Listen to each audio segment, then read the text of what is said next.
Hello and welcome to another discussion of Song of the Mysteries. This is the final book in the Wars of Light and Shadow series by Janny Wurts. Have been working our way through these books, approximately 150-ish pages, which comes to 3 or 4 chapters, depending on the length of the book, every 2 weeks. We have not including today, 2 more discussions to go before we wrap up the series. Today's discussion is going to be chapters 10 through 12. If you're reading along with us, please consider checking out the Patreon forum. That's where we do all the planning. Or if you'd like to join us for these discussions, also check out the Patreon forum. They are open to anybody interested, as long as the live streaming platform we use allows the number of people who sign up. That's all the administrative stuff. We've got 2 more discussions that will happen by mid-October. We'll wrap this book up. With me, of course, we have the usual group of friends. Jared, could you start off the introductions? Sure. I'm Jared. I run the Fantasy Thinker YouTube channel and also on Speculative Speculation podcast and film chewing and panel chewing on the page chewing forums. Chibi Po. I am TB Poe. I lurk around on page chewing and on various people's YouTube feeds, and read these. I've read these books forever. Chris. Cool. Yes, I'm Chris from the Chronicle of Chris, from many of the places that Jared talked about there, and I did not know the Gallant audiobook was out. That is a good piece of information, Chibi. I was not aware of that. Yeah. Mm-hmm. Yeah, just last week actually, or was it the week before? I don't remember. But yes, it's off our website. And it's a new narrator, right? Not the same one who did the first. Got Zachary Shea, I think it is. Narrated by Zachary Shea from his YouTube channel.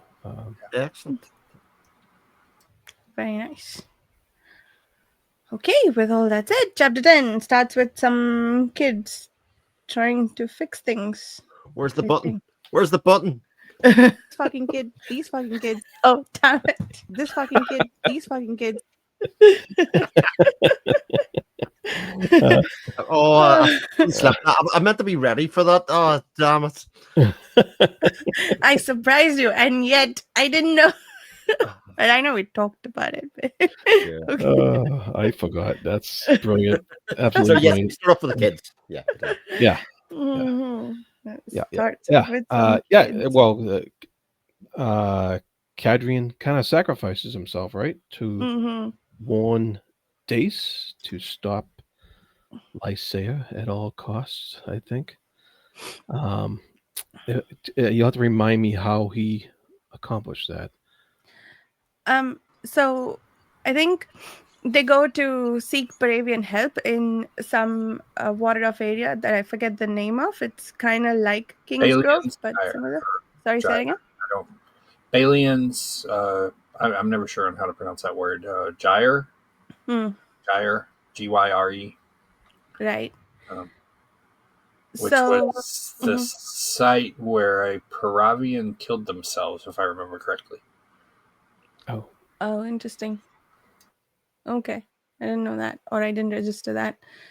There was talk of some former Paravian war. It seems like there was some death of Paravians at some point that was mentioned.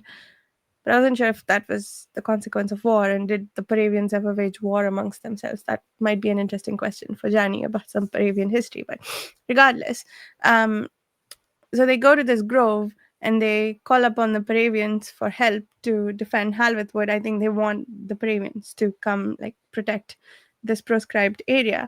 And so I believe the Paravians agree, but they say anyone who invades will basically go raving mad or lose their consciousness, whatever happens in the presence of Paravians. And they say if Lysaea is one of them, he's going to have to cross the way. That's the only protection he has, because he's outside the protection of the compact.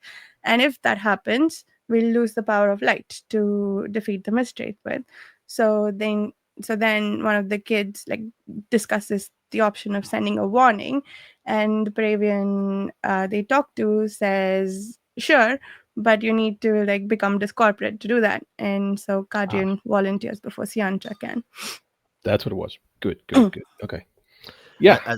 As normal, actually setting up another use for that. Again, Danny does this all the time, kind of remind you about that kind of facility or that kind of thing that will come up again later. Oh, yes. Okay. Very good. And our friend Dace discovers the Koreani totem amongst the stuff. This was when did she discover that? That was was she going through Lysaiah's stuff, or was it? It might have been, or maybe she was looking for it. I forget myself, but there was this notion that she felt like Lysair is more afflicted by the curse than he might be Right. by himself, like without help. And then she discovered this thing that Nails had planted, apparently. Yeah. So she ends up knocking him out. Yeah, pretty much. Some drugs or whatever, and then this Nails person disguises herself as Lysaia to lead the host to basically to annihilation. All right, so I misspoke, but here's what I've got about it. The place they go to. So Balian was a Cathdaean for Rithane sometime after probably not long after the Fallen had gone through Westgate. So they weren't there, but the Pravians had not left yet. And she apparently breached, went to places that she wasn't supposed to go, and it fractured, and dimmed the fourth lane, and messed up stuff. The Athlean dancers, managed to salvage it, but it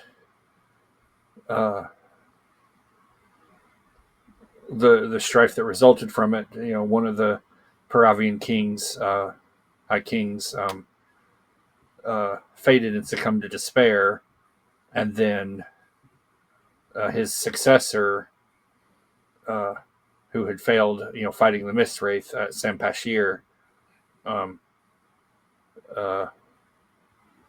died prematurely, and his heir, was pissed at mankind, for the stuff they'd done, and fled the continent. And shortly after that, it says it looks like that's when Tahava Warden, ceded the post to Sethvir. Oh, okay. But yeah, she basically tore whatever it was she did, tore a big hole in the etheric, structure of the planet. And they rushed to fix it, and then a bunch of the Pravians were like, "Yeah, we're not happy about this." Sorry, Cool. that's backtracking because you're onto, nails and whatnot. But yeah, but there was a whole bunch of stuff in that Cadrian scene, and the background. Right. It's like that was background stuff. Yeah. And history, and I was like, "Oh man." There was something about, I guess, Paravian like deaths and murders, maybe in the Talcorin sequence. Like there was something about the history of Talcorin, in which some centaur's death was mentioned, if I remember correctly. Maybe that's where we encountered that. Yeah. There was also a reminder that Arathon is he's a sanctioned crown prince, but he's also born to Shan's royal lineage. So there's other. It was a little reminder of other avenues of kingship that Arathon has, other connections, I guess. So I think that might come up later, possibly. Interesting, yeah. Makes sense. So Is this the chapter where Dace decides enough is enough and leaves Lysair? Yes, Or was that? the section titled Accounting. Yeah. Yeah. I loved this. I was like, oh my god, yes, finally, someone talk smack to his face. Yeah. Davian, puts Lysair in his place. Dalian is like, no, I'm done, and then Davian's just like, it's not trying to coddle him at all. It's just, no, you suck. Yeah. But like before that though, the Nails leads this host into the Paravian lands, and basically a bunch of people die. Like they're all wiped out. 15,000. A whole host of Yep. Just soldiers, like near genocide here, and that is huge. Like that. yeah. Though I will say, we can't say that Lysair wasn't warned.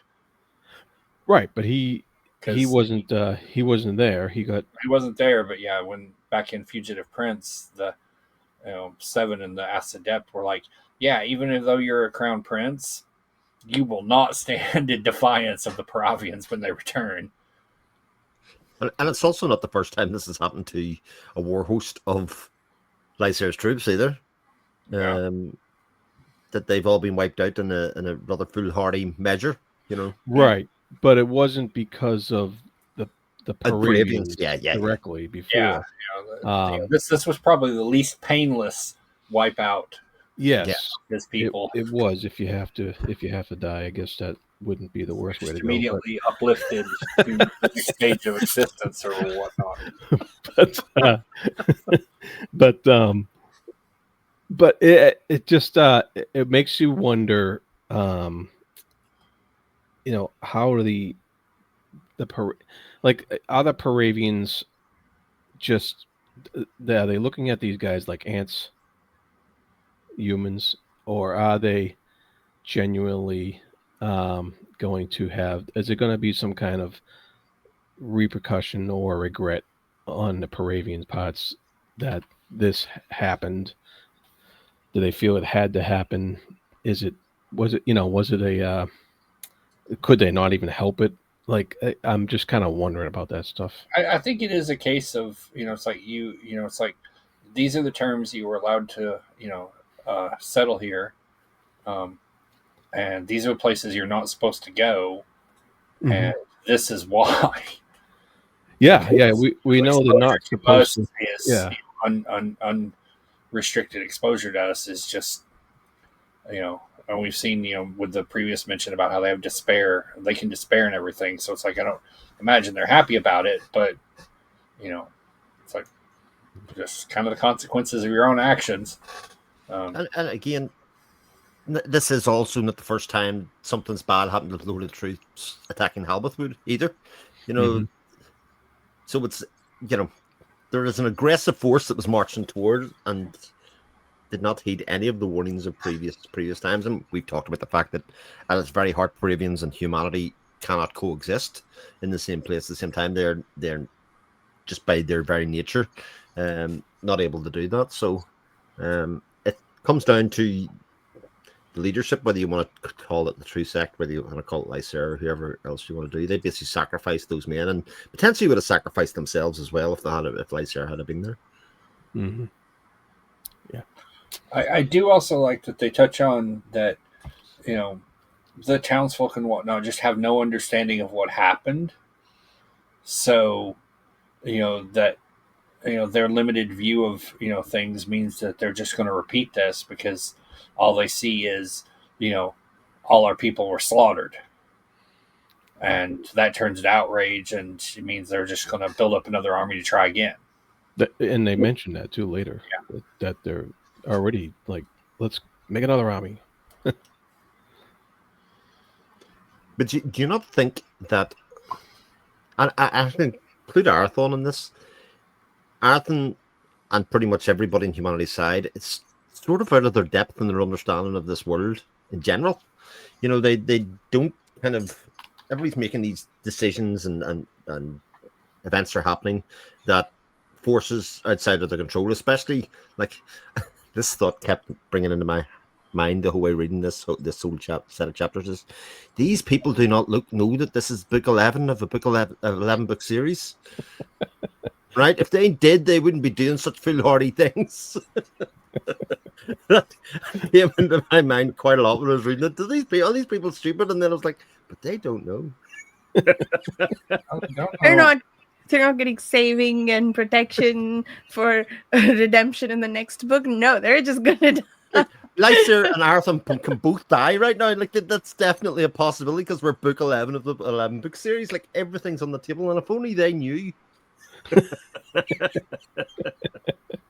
Yeah, but I do like, how she basically, I know some people may not, reading may not, always be thrilled with it, but she basically encapsulates, how bad humanity is at just accepting boundaries and, Sure. restraints on their actions. They're just like, no, we're going to do what we want. Yeah, that's basically the entire mission of the Coriani, really. And the townsfolk are not. We're going to, grow where we want, do what we want, build what we want, and can't nobody stop us. And then suddenly, yes, we can. Yeah.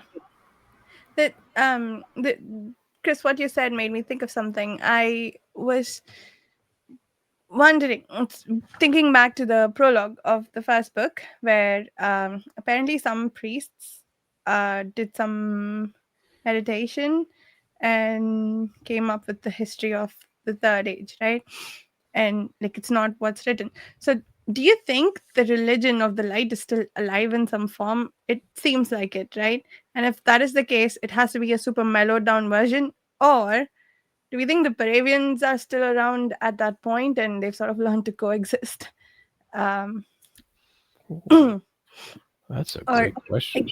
Because the continued existence of this religion is making me a little nervous for the continued existence of the Paravians. I will not say one way or the other, because I've talked with Jenny, about some of those bits. But I will say one thing about the prologue to Curse of the Mist Wraith that I think I've seen her say in a video or two. It says sages in the 7th age. Okay. Doesn't say that those were human sages. Fair. Okay. Yeah. Okay. That makes sense. Let me see. Can I pull up? And what about the religion that's still alive, right? That seems to be a current thing in the 7th age. Pull up the prologue. She has, at least for that, she has said, whatever happens, that it's like nothing gets stomped out, like out of existence immediately. So, stuff may linger around, depending on whatever happens by the end of this book. Temple archives attest with grandiloquent force to be the sole arbiters of truth. So, temples in some form have persisted to the, where are we in 7th age in the prologue? Yep, but are these small temples, big temples? Yeah, we don't know. Or like, are they archaeological digs? Yeah, sure. It's yeah, okay, fair. So many questions. I love it. Yeah. Cool. All right. And yeah.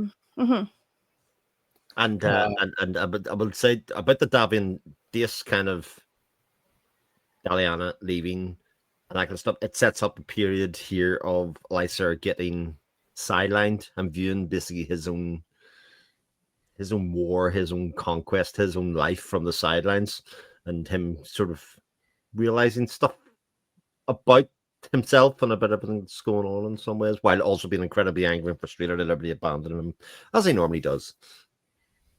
Yeah. So 4 centuries ago, his mother abandoned him, and that's still coloring his entire view of half of humanity. Okay, let's go.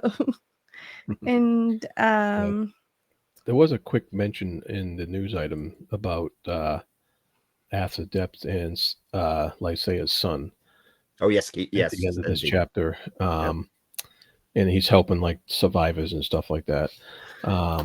Red So, herd, wasn't it? Is it something like that? It was red herd, something.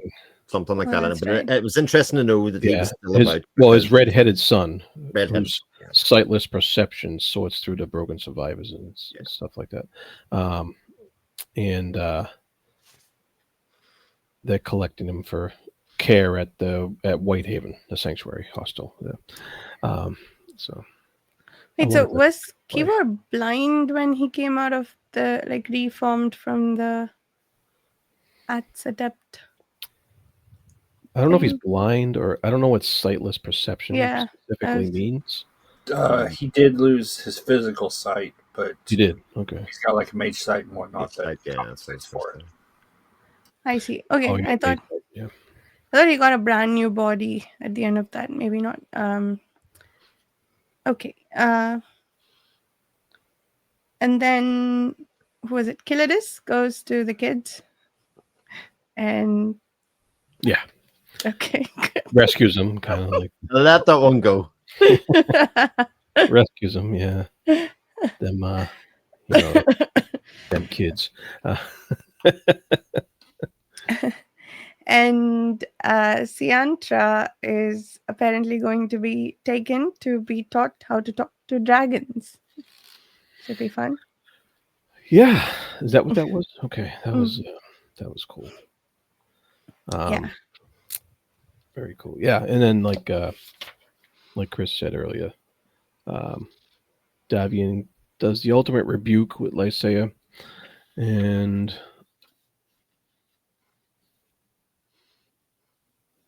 it's kind of funny because Davian now he's like kind of free to go back to work for the fellowship. Yeah.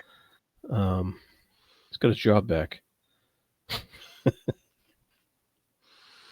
Yeah, and I love that the thing of when Dace becomes Daliana again, and Yes, that's right. There has that moment of like what's happened? This old man is now he's basically been haunted by his past because it's Talith and all of that kind of stuff kind of thrown back in his face, which is what sets him off in a spiral to a certain degree and being abandoned, etc. But again, as usual, Lysair has no self-awareness, I think, in any of these things, because those terrible things all the things that Talith and Elaine did to him, he had no part of whatsoever. Like he was totally blameless and how they were treated and how things went with them. Yeah, nothing's his fault. Yeah. Cool. What did you think of what Daliana said about how she's refusing to help someone who's not willing to put up any sort of fight, who's just sort of going with the flow about the curse? Like what triggered that? She was inclined up to this point to think that he's sort of a helpless victim of the curse, right?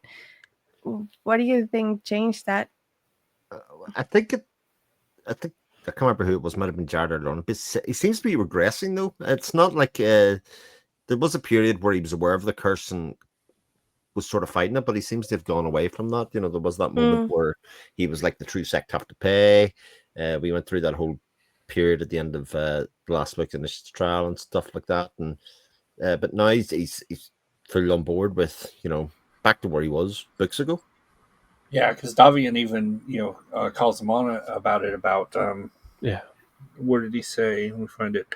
Where's the integrity that once claimed the high ground for fairness in a menial's behalf at East Bransing? That was from Initiate's Trial or Destiny's Conflict, one of the two. And then, but yeah, it's just there. I think the stuff through here where, he's presenting, had been presenting the pretense that he was going to do stuff, but then he just, folded, under Nels' provocations and whatnot. And she couldn't get him, as Dace couldn't get him to, change course. And she just got to see that, yeah, like you said, the futility of trying to hold the high ground for someone unwilling to fight. And he's just, abandoned himself by the wayside for glory. True, but he wasn't being egged on by the talisman, the Coriani talisman, which was kind of poking the bear of the mystery, Bunk, bunk, bunk. That, and she does go on to say that she just realized that that she had deluded herself that anyone can save anyone else, that you still you want to save yourself, or you want to save someone, it has to start with that person. And True. Yeah, Very true. It was also intimated as well when Davian was speaking to Lycera. Maybe I'm misremembering this because I did these first couple of chapters in audio and realized I was missing quite a lot. Went back to reading. That Lycera thought that Arathon had helped getting through the Key War at the time from people, and Davian basically reminded him that no, he actually faced his demons himself in a lot of ways. Isn't that correct? Am I remembering that bit correctly? So that Lycera could also go through Key War to get through, to get some control over the Mysteryth as well, but that dangling. Davian goes, take charge and enter Key War, where no power but yours shapes your destiny. Yeah. And Lycera's like, whatever, that can't be hard. That little bastard challenged it and came through, and Davian's like, you have no idea. Yeah, if he can do it, I can do it. No problem. Yeah, we sort of know that Lycera wouldn't survive that. It seems unlikely in his current form anyway. Davian's, what's he say? He's like, yeah, though I doubt you have the guts to endure the full measure earned, far less the will to surmount the. Yeah, Davian's not pulling any punches in this one. It was like, he's like, nope. I'm done. I'm not coddling you. Everybody else might be, but not me. Yeah, I don't think many people at all would survive that. So in chapter 11, Rebound, we got Alara and Dakar recover Arathon from the, I don't know if he was in a pit or whatever, but he was kind of surrounded and he was kind of out of it, right? And then Alara takes off to thwart the Coriani's plans. And those plans, of course, involve the bad dragons, right? Yeah. If I'm not mistaken. Bad dragons, like that. A dragon attacks Alara because she's wearing that tie that Arathon gave her in Ships of Merior, apparently. Oh, right, yeah. And she recognizes that the dragon was attracted to that part of her, and she realizes the Coriani probably did that. I don't know how she made the jump that it was the Coriani who did. Maybe they're the only ones who are out to get him. So she concluded that by default. So she went back to warn him, I think, right? But at that point, she hadn't figured out that that's where that he's headed to the Coriani. I think she sees that after Arathon drinks himself silly, but she still gets flashes of where he's at, and she does some Arathon math to figure out that he's headed to the Coriani. Arathon math, I like that. Beer math, girl math, and Arathon math. I like. Yeah. That's very good.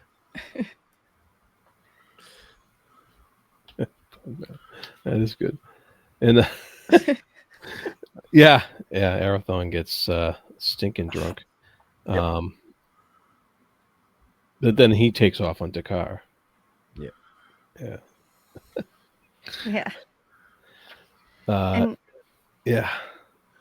And in that adversities section, Lycea gets a concussion somehow. I forget how he got that, but thinking too hard. Thinking too hard. Thinking too much. Concussion. Thinking too hard. And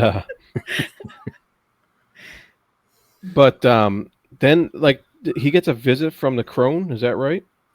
Yes. And she kind of just takes away his ability.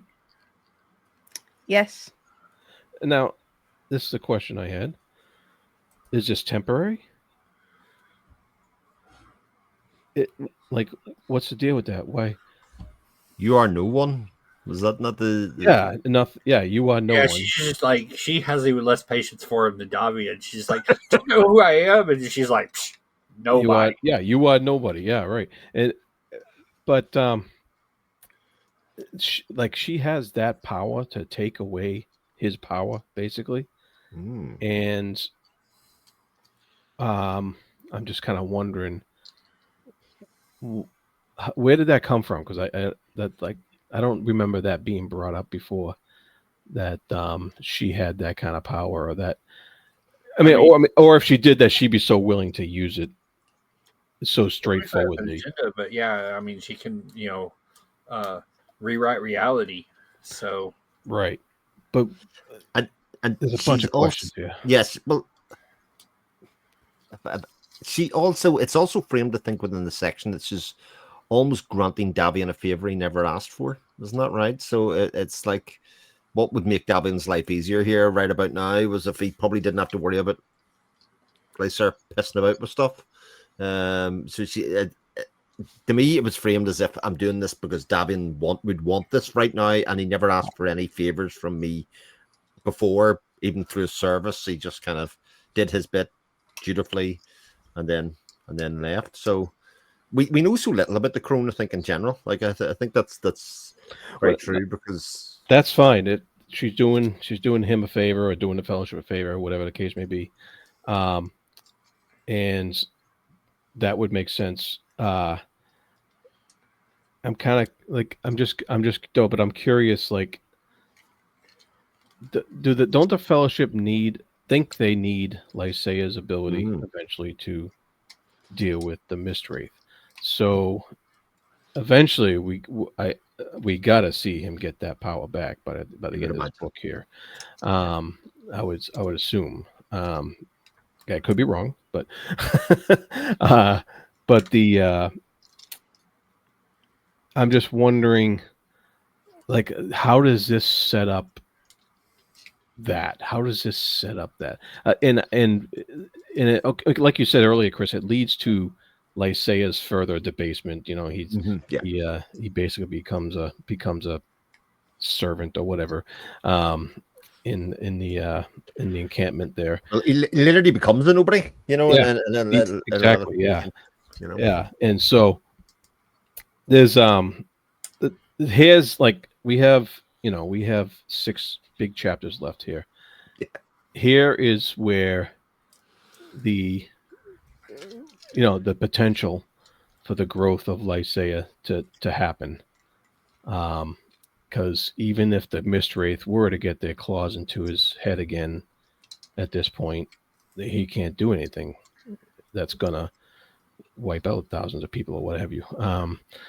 So I'm just interested to see Lysaea's growth from this point and where it goes to lead to an ultimate resolution here. Oh, absolutely. It's a big question because, as I say, it does sort of sideline him and takes him out of the equation, but they still have maybe the most important part that isn't already on the board, because Arthan's been sort of on board for books now.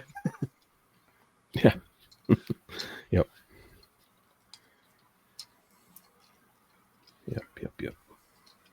Yeah.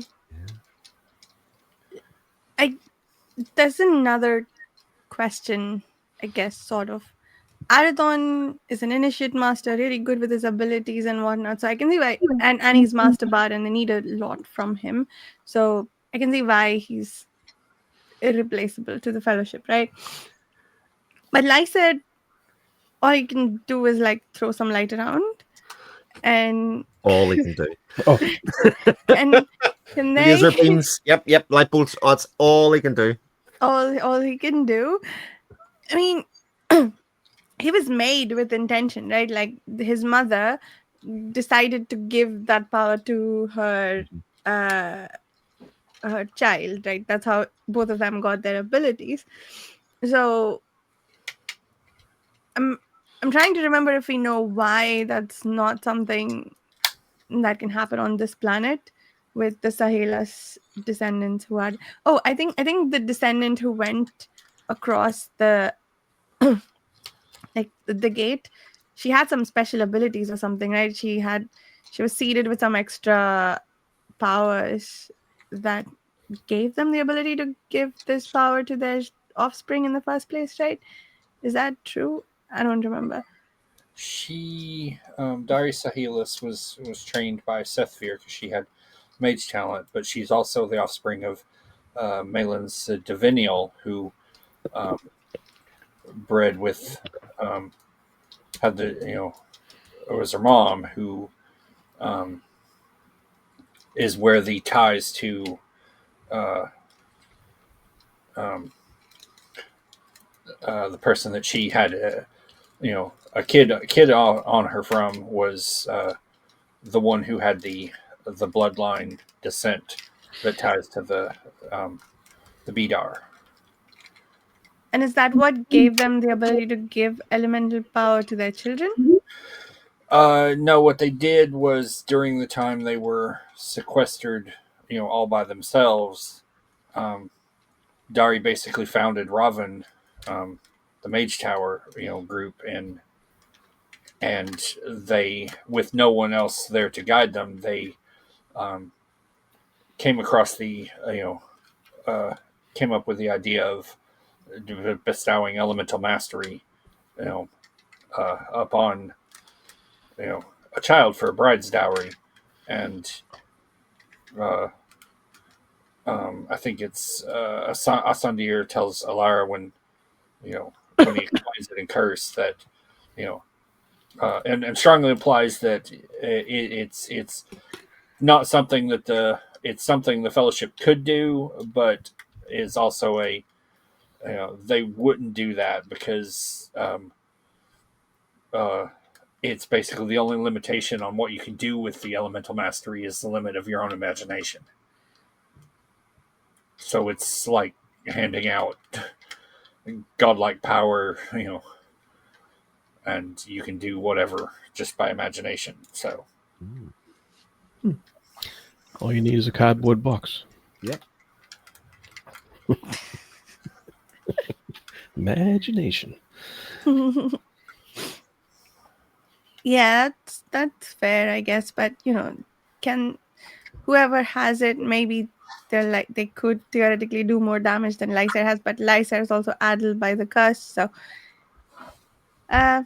Anyway, that was a question I had. I was curious about that. But Lysaire's could do could be a lot it's pretty destructive as is, but could be much worse, if he had training. But conversely, if you have the training, you understand, you get taught, how this stuff's supposed to work, so you can't do these things. So in theory, if he had the training, he would be, both more and less dangerous. Right. Yeah. Because he would have more wisdom, but less restriction on his power. Yeah. Yeah, he'd be another Aerothan running around, and you see how much they're getting headaches and gray hairs about what is Aerothan up to. Yeah, he's a pain in the ass. Anyways, then Alara works it out. So yes, that's right. Aerothan math. She's the only other person who could do Aerothan math. Yeah. He gets drunk. He leaves Elithiel behind, doesn't he? He leaves Elithiel behind because he's drunk, and not that I blame him for getting drunk. He's had a pretty rough life, but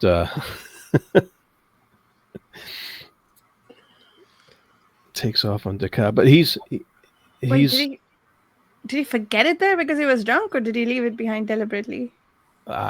Most likely it was deliberate. Okay. Yeah, it's Aerothan. Assume deliberate. Yeah, I assume deliberate. Yeah. Give the car plenty to grumble about. Yeah, some. Yeah, and I like how in the first news item at the end of this chapter, Davian kind of shows up to the tower with the 7, and he's kind of like, "Well, I'm kind of free, guys. Anything for me to do? any drakes to round up?" And Yeah. you know? Well, Davian also gets an apology of sorts.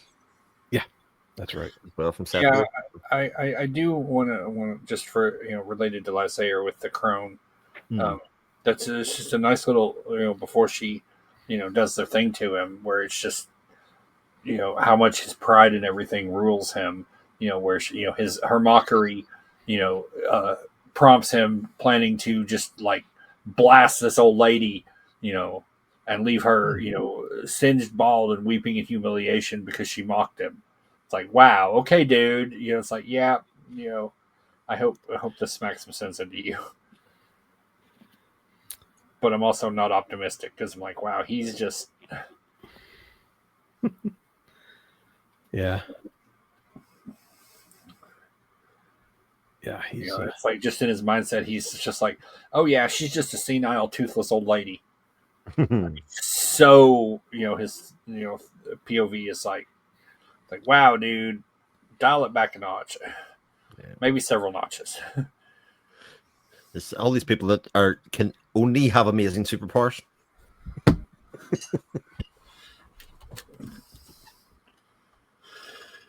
The crone, the things she can do. I'm a little sad that we only learned about all of them in this book. I would have liked to see us. She's been using them all the time, Varsha, as we now know, but we didn't know true. it was her. Yeah. Yeah, that is true. Yeah. So chapter 12 is Fugue. We got Davian and Sethvia talking a lot, which is always nice. Yep. And but then the big thing is Elara begins her attack on Lorenda, basically. Oh, yes. Yeah. So that didn't go her way, right? No, it ended very Superman 2, didn't it? Very Superman 2. I didn't think about that. That's funny. That's funny. I like that. Do you mean the Zack Snyder movie? Is it no? No, I mean there's Terrence Stamp gets trapped in the crystal. They get sent to the Phantom Zone, and they're all in the crystalline kind of piece going, yeah. Way back in 1980, yeah, something like that. Okay. You're way too young. This is peak my generation. Yeah. Yeah, no, that's interesting. Yeah, that's an interesting way to put it. But it I mean, it fits with other entrapment and crystal things we've seen throughout the whole series. So that was a risk that could have happened. And yeah, I gotta say, in the battle of the Coriani mages, I think Lorenda came out the better mage there. But she had help, you would right? expect. Yeah, she's the higher level, right? Yeah. She had the whole. Yeah, you're right. As you would expect, that was kind of headstrong on Alara's part. I mean, I know she probably thought she was gonna have some sort of advantage somehow, but I thought she was pretty soundly, kicking, even with the, backing of the other, Coriani initiates. I thought she was pretty soundly kicking Lorenda's ass until Lorenda's like, "Oh, psych! I've got this." Yeah, she had something up her sleeve. Anime battle, yeah. And that was one of Moriel's constructs, right? And how, as they all are, how it was downright evil. It went back in time to a point when Elara was still subservient to the Coriani and made her submit. Yeah, and of course Arathon is racing, trying to get to her, but she goes down, and I like how Arathon has the huge stab of regret realizing he totally screwed up. Mm-hmm. And then, then when he shows up, we get Lorenda monologuing. Yep. Yeah. Yeah. You have two choices. And Arathon had all his regrets. Like, if you had just shared what you were going to do with Yeah. one person. Very Arathon. Yep. Yeah. Indeed. Yeah. I would very much like an explanation for why all this secrecy was necessary. By the end of this book, Arathon had better, answer for himself. Yeah. Yeah, that'd be good to know. I agree. Yeah. Yeah. He's been a jackass for the whole book for no good reason. That'd be It's no turned out off. Yeah. they're all sort of like I get That really we know. annoyed with him when he was berating Dakar for leaving Alara, but defend for herself, and it's like, would you give up? Yeah. In a headstrong moment, your kingship, your place, again, like he had no part to play in any of that. As if he's absolved on himself of any blame, a bit like they say. And like, you left her in the tower and came for whatever reason. You guys have a mature enough relationship to have a conversation about what each of you should do, and Elena would probably not have, fought you on it, maybe. So yeah, some explanations better happen. The I was gonna say something else. I forgot. So you had Lorenda basically telling Arathon as part of her monologue about Delia. Yeah, I knew. And then we get the revelation, and I believe it's a revelation that Arathon already knew. Yeah, because we thought it was going to blow up. Yeah. Yeah, I had an, oh crap, what's he doing? Is he gonna get so angry that I don't think that would have happened. I think he loves Elera too much for that, but I did have it. Oh damn it, like she really messed up this time. It's like, yeah, whatever, I already knew that. Don't blame anybody for it. Yeah. The crone would have done what the crone would have done. It's all good. And then we have Arathon use the knife. Yes. Okay, that felt, he had to have known that it's trapped in some crystal, right? Elera's soul. And what he did wiped out all the crystals and their purposes and whatnot. So wasn't that something that he shouldn't have done if the goal was to save Elera? I was confused by that. Because at the end of it all, he's like, oh no, the surge was too strong to, maybe did something bad to Elera's crystal. I feel like that's something that he should have guessed might happen. Or did it come on to stronger than he expected? So, I thought that was deliberately vague when it happened. What actually had happened. When we got the explanation from the Arts Adept later on, I thought it was a much more, what's the word, minor change that he'd made to the world than what I thought he'd made. Yeah, it didn't last very long. I thought before we came to the Arts Adept chapter that the surge was still happening, but apparently he chopped it off with Shadow. But it lasted long enough that I guess maybe he wanted to destroy the Koreani order. That was his goal. But then also he would have known that he might get Elera's crystal in the process, right? Yeah, I don't know what he was thinking.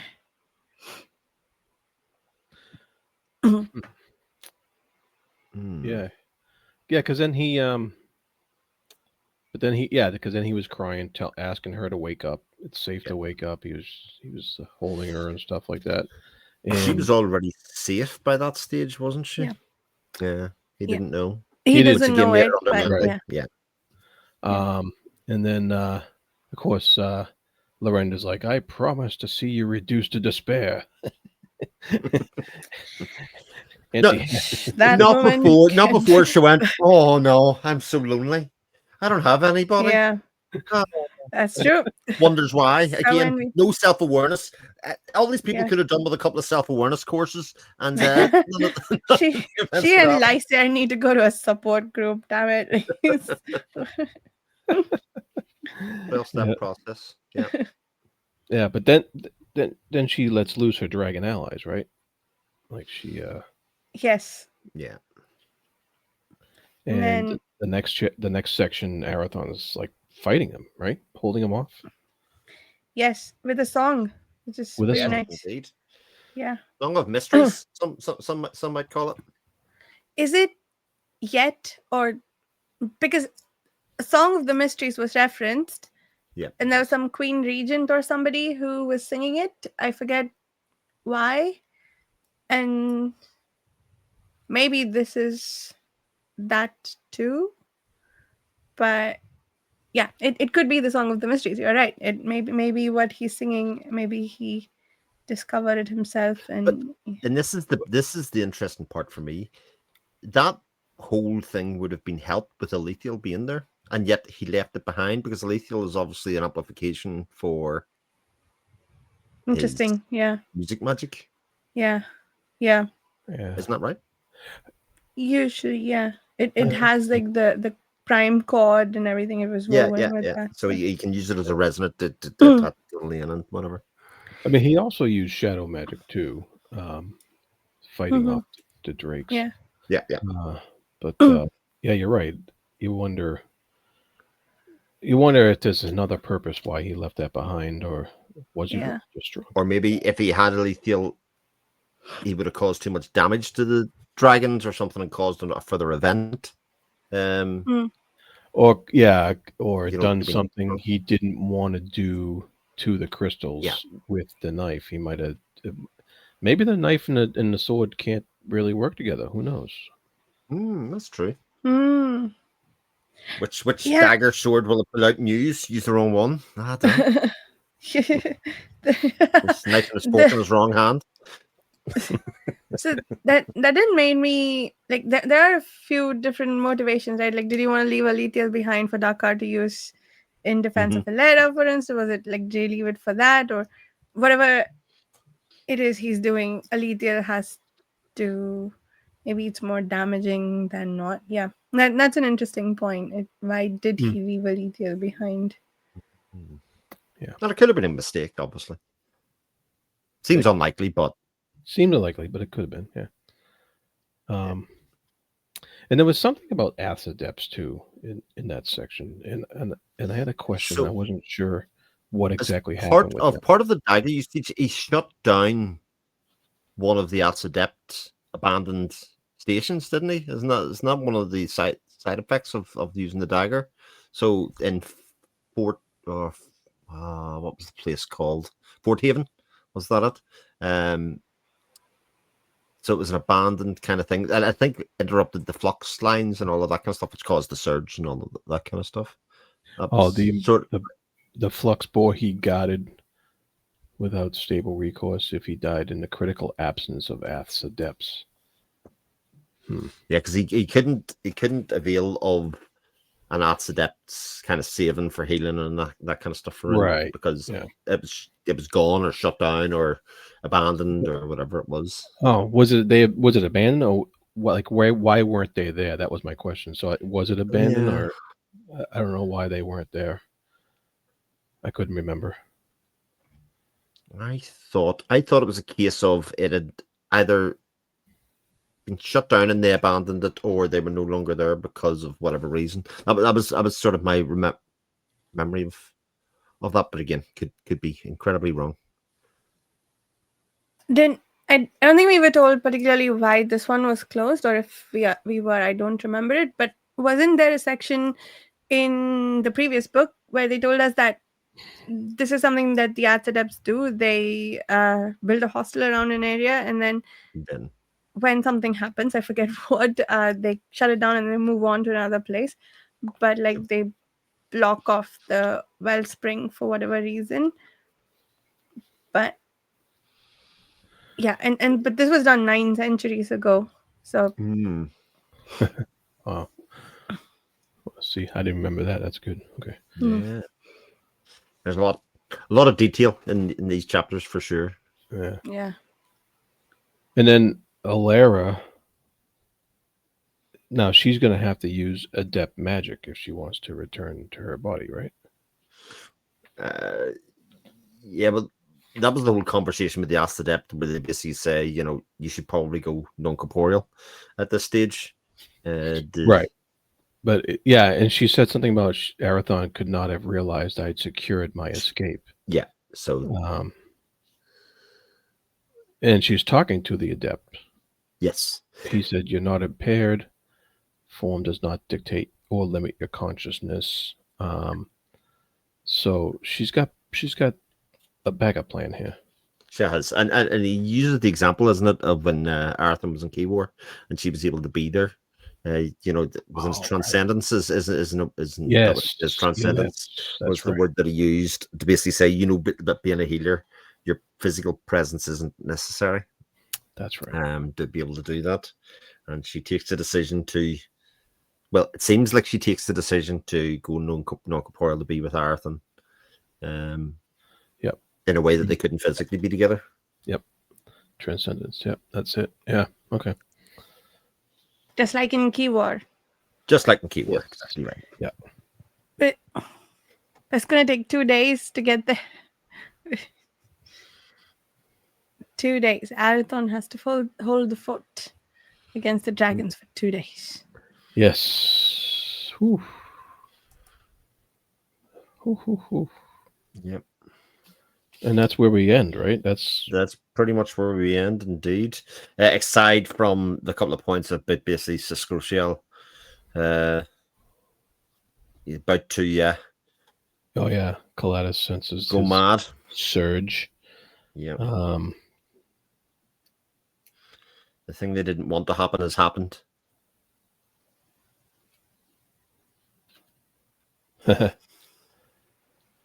Yeah, he takes flight. Yeah. Yeah, because we also get the point that basically Davian was powerless to basically stop the dragon from destroying Avenor at the time when he did, when he raised everything around that time.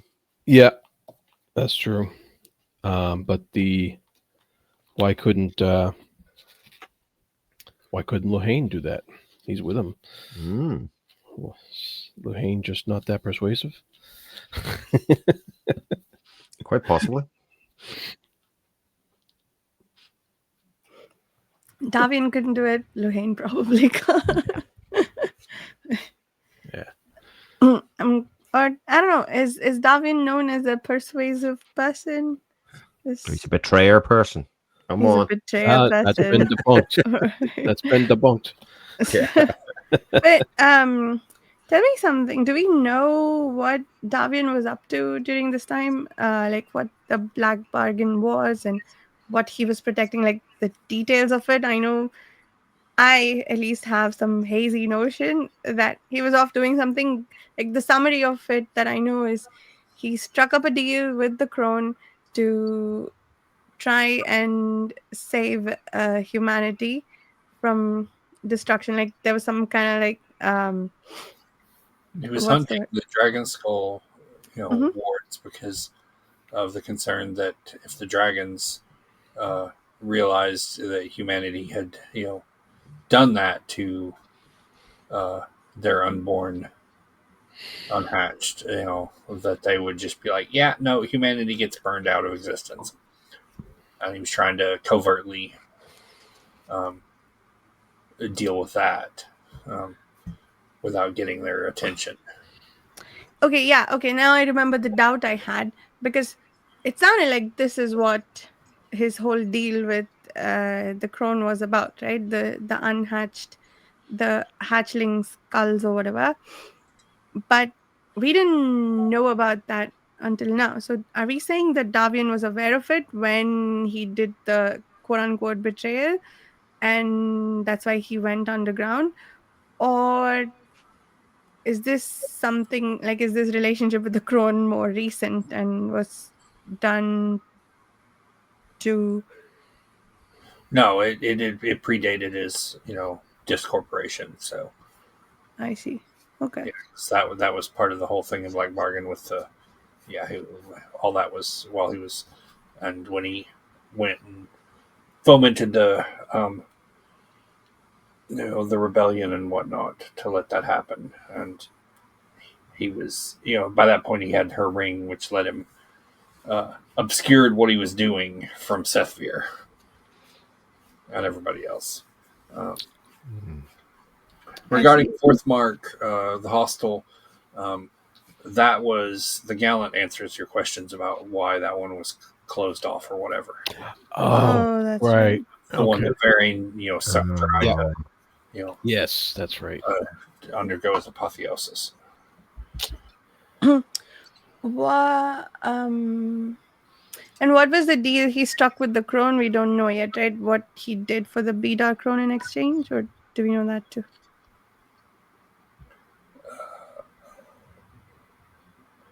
Well, part of it was, what he precipitated with, Atara, but getting them back in there. Yeah.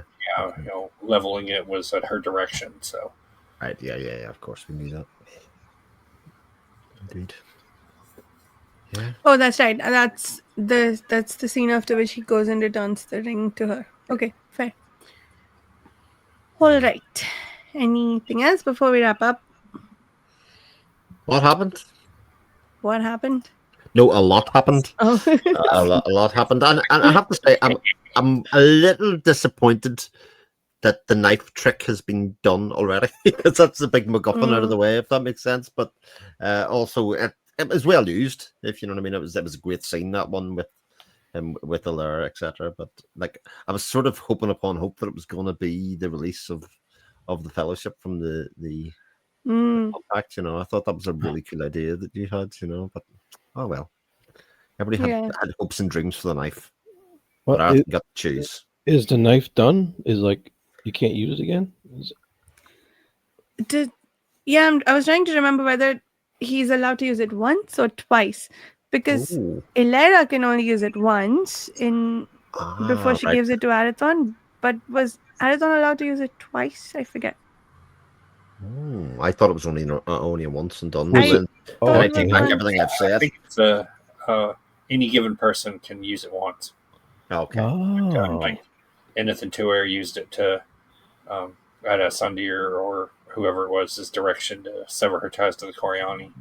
One time. It just kept it until she gave it to Sulfan. One time use artifact. That's interesting. Okay. Mm-hmm. I got to remember that for my gaming. I like how you immediately pulled out a pencil. Yeah, no book was out. Yep, that was it done. That's cool. Right. I like that idea, actually. Mm-hmm. All right. So what? 6 more chapters. That's it. 6 more chapters. 2 more discussions, and wow, it feels like it will be the end of an era. Oh, we still have the Guardian coming soon. Yes. Yeah. Oh yeah. The sequel to the Gallant, right? Yeah. Yes. And it's going to be a full-fledged novel, right? Not novella. I think it's also a novella. Novella, yeah. I get the feeling it's going to be bigger than. But a good sized one. Yeah. Okay. Fair. Nice. All right. Larger than the Gallant was. Makes sense. I like it. Mm-hmm. Is Gallant the only novella, or all the other short stories? The short fiction. Yeah. The other ones are like less than 30 pages. Okay. Cool. All right. Thank you everyone for listening, and we'll see you in a couple of weeks with the next 3 chapters, and shortly after with the end of the book. Thank you so much. Bye. This